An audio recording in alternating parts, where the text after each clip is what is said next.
BJP ने आज एक बहुत सख्त संदेश दिया, जिसके बाद पार्टी के प्रवक्ता पर गाज गिरी। नूपुर शर्मा को पार्टी से सस्पेंड कर दिया गया। लेकिन सबसे बड़ा प्रश्न ये कि बीजेपी के इस एक्शन से राजनीति थम जाएगी और साथ ही साथ दिल्ली बीजेपी मीडिया प्रभारी नवीन कुमार को भी सस्पेंड किया गया। तो क्या बीजेपी ने अपने 2 नेताओं को सस्पेंड किया और ये चिट्ठी लिखी?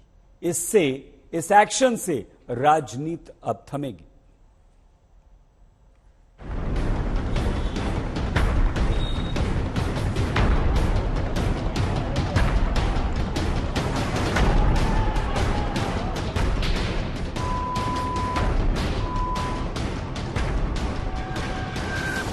जब कानपुर में खुल रही दंगाइयों की फाइल्स, जब यूपी के दामन पर लगे हर जख्म की हो रही पड़ताल, जब उपद्रवियों के कारनामे का हो रहा है हिसाब, ऐसे में पीएफआई यानी पॉपुलर फ्रंट ऑफ इंडिया का नाम सबके सामने आ गया है। वही कट्टरपंथी इस्लामी संगठन जिसकी नींव 2006 में रखी गई थी।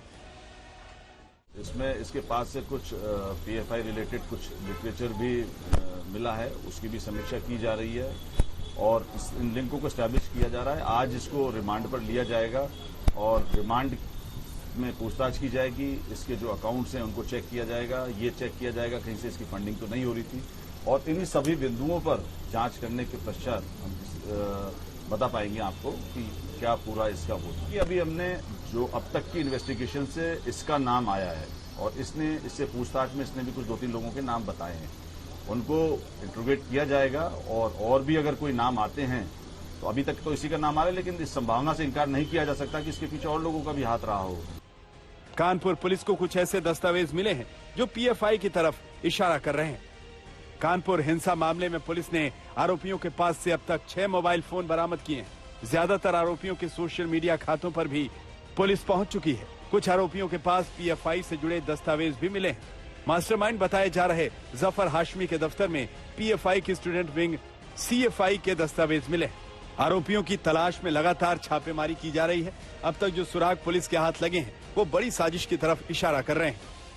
सबसे अहम बात कि जफर हयात हाशमी के ठिकानों पर जो छापेमारी की गई, इनके पास से जो मोबाइल बरामद किए गए हैं, वो सबसे बड़ी बात कि पीएफआई से जुड़े हुए संगठनों से इनके व्हाट्सएप पर चैट मिले हैं। एसडीपीआई और सीएफआई यानी एसडीपीआई यानी social democratic front of India और सीएफआई यानी सेंट्रल फ्रंट ऑफ इंडिया, ये पीएफआई से जुड़े हुए ये संगठन है जिनसे जुड़े हुए तमाम जो डॉक्यूमेंट्स हैं वो मिले हैं, व्हाट्सएप चैट्स मिले हैं जो अभी तक पुलिस ने खंगाला है।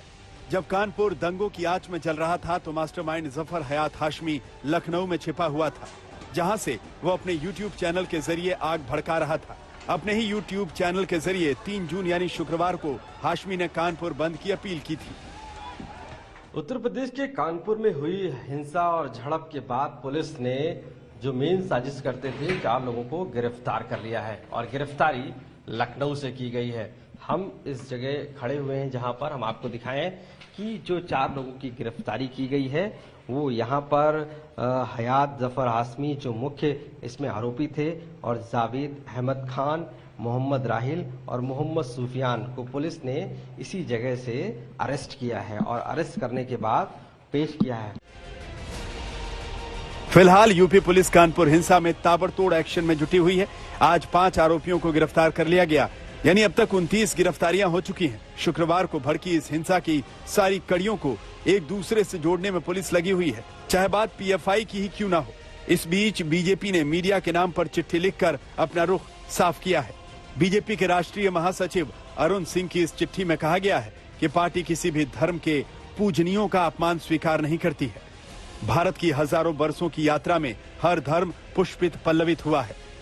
भारतीय जनता पार्टी सर्वपंथ समभाव को मानती है।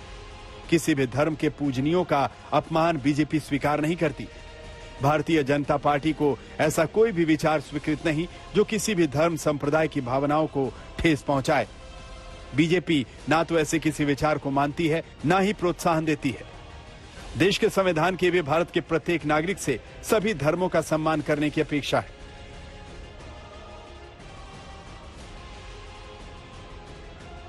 बीजेपी की चिट्ठी में नसीहत भी थी और चेतावनी भी। उनके लिए जो दूसरे धर्मों का अपमान करते हैं, उनके लिए जो दंगे भड़काते हैं, उनके लिए जो धर्म के नाम पर हिंसा को बढ़ावा देते हैं। और इसका असर भी चंद घंटे में ही देखने को मिला। बीजेपी ने प्रवक्ता नूपुर शर्मा को सस्पेंड कर दिया। दरअसल नूपुर शर्मा ने एक टीवी डिबेट में पैगंबर मोहम्मद पर आपत्तिजनक टिप्पणी की थी, जिसे लेकर विवाद और बवाल बढ़ गया था।